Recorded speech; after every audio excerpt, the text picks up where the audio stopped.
How do we know if an exercise is right for us? I've heard that it should bring an immediate change to our singing. What are your thoughts on this? This is actually a question that I received last week from a viewer, and this is from, I believe, the How to Learn Singing at Home episode, which you can actually find a couple of episodes back. And I thought this would be such a great question to answer because if you've ever been interested in learning how to sing, or maybe you're starting off on your journey, vocal exercises is probably one of the first things that's come onto your radar. If you want to get better at singing, then you should do vocal exercises. And so depending on how you approach vocal exercises, this can make or break your singing. Approach it wrong, and not only do you not see results, but from my own experience, you can actually get worse. And so really for today, I want to share a couple of pointers that I've learned for myself and learned from just coaching students all around the world, and share with you a couple of things when it comes to deciding, is this exercise for me? And then how do I know if it's actually working? Now, real quick, for some of you who don't know me, my name is Ivan. I'm a voice teacher who works with students from all around the world.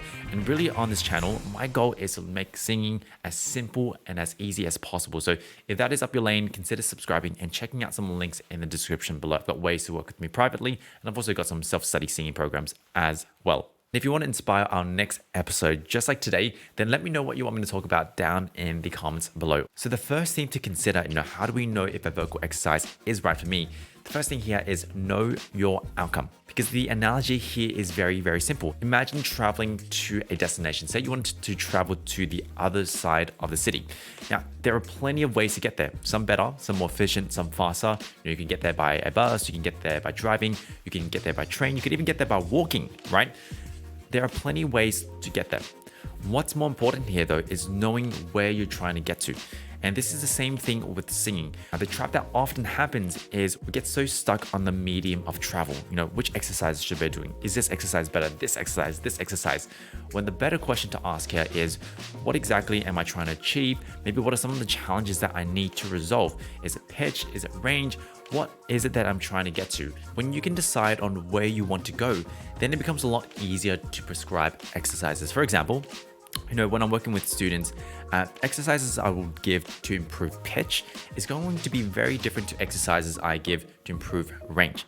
Often very different because the destination itself is quite different. And so what are you suggesting here, Ivan?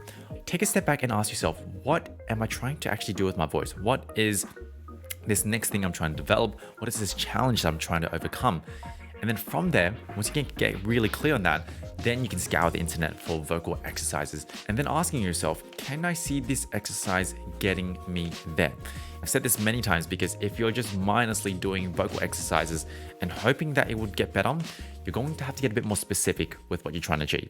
Now, this brings me to the second part of the question, which is, should vocal exercises bring an immediate change to my singing? Say you know your outcome, you know what you're trying to focus on, and you found an exercise that logically gets you there. Should this exercise give me immediate changes? Or rather, if I don't see results after I've done this exercise the first time, does that mean I should sack it? Well, firstly, if you are seeing results, then keep going, right? This is clearly something that's happening. But if you can't, right, here are a couple of things to consider as well. Firstly, are you even doing the exercise correctly?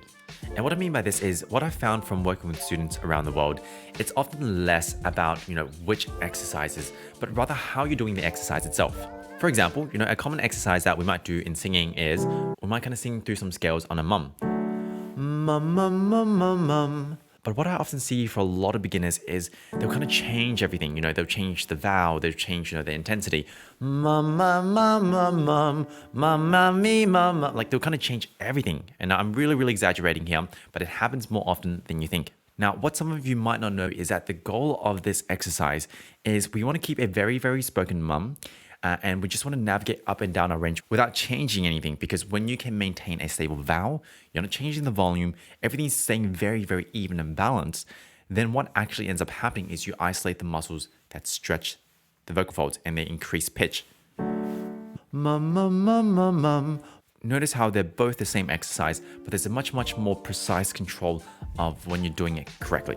And so this is a good example that, if an exercise isn't quite giving you immediate results, it's sometimes not necessarily because the exercise itself is wrong, but rather your form, the way you're doing it, how you're executing it, that itself is incorrect. So take the time to even go a bit deeper and try to understand, with this exercise, what exactly is good form? How do I know if I'm actually doing this exercise right?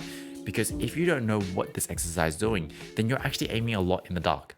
Now, the last point I'll make here is, are you choosing the right variations? Because if you're not seeing results and you're keeping good form, sometimes it could just be that the variation is too hard.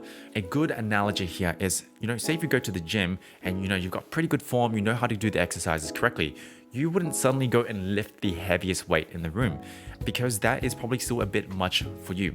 Singing is kind of the same thing, which means there are different variations and progressions that you can use to develop your voice. Because an exercise like this, no, no, no, no, no, is so much easier than going no, no, no, no, no, no, no, no, no, no, no, no, no, where you're kind of navigating a lot more range. And so whilst the form is ultimately the same, try not to change anything, keep the vowel all the same. What can happen here is because you're bumping into these variations that might be too hard for you, you might get stuck.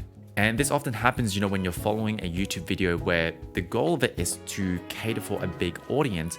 Sometimes you get exercises that are maybe too challenging or maybe not challenging enough for your voice. And so once again, the suggestion here is take a step back and just examine, is this variation the right level for me? Is it too easy? Is it too hard? And then you can kind of make adjustments there. Now, ultimately, this is where a voice teacher is really, really, really useful because they can see exactly where you are at in terms of skill and then give you the right variation so you can work on it. But for yourself, this is something you can get started with. Choose variations that challenge you just enough. That is a wrap, team. Thank you so much for joining me. In summary, when you are deciding if an exercise is right for you, number one, know your outcome. Number two, make sure you're executing the exercise actually correctly. Number three, choose the right variation, something that slightly challenges you. Also, if you found value out of this podcast or even today's episode, it would really, really mean the world to me if you could leave a review or you could share this podcast on an Instagram story. It really means the world to me and allows me to reach more people and share this message. Last but not least, if you feel stuck, don't feel like you have to do this on your own. Reach out for a voice lesson. Check out some of the links in the description for ways to work with me. I would love to help you. I'd love to help you get to where you want to be with your singing. You don't have to figure it out on your own. Anyway, thank you so much for joining me. I'm Ivan. I'm your voice teacher, and I'll see you every single Thursday or Friday because that's when our weekly episodes are released. Take care.